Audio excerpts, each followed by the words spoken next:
Bulletin. Weather message for the following counties in Ohio: Belmont, Guernsey, Monroe, and Noble. The National Weather Service in Pittsburgh has issued a severe thunderstorm warning for Monroe County in east central Ohio, northeastern Noble County in east central Ohio, southwestern Belmont County in east central Ohio, southeastern Guernsey County in east central Ohio, until 4:45 p.m. At 4:16 p.m., National Weather Service Doppler radar indicated a severe thunderstorm capable of producing quarter-size hail and damaging winds in excess of 60 miles per hour. This storm was located 9 miles west of Somerton, moving southeast at 25 miles per hour.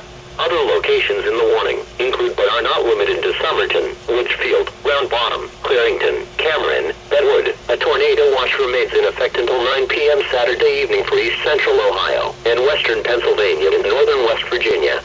A severe thunderstorm watch also remains in effect until 9 p.m. Saturday evening for western Maryland and northern West Virginia.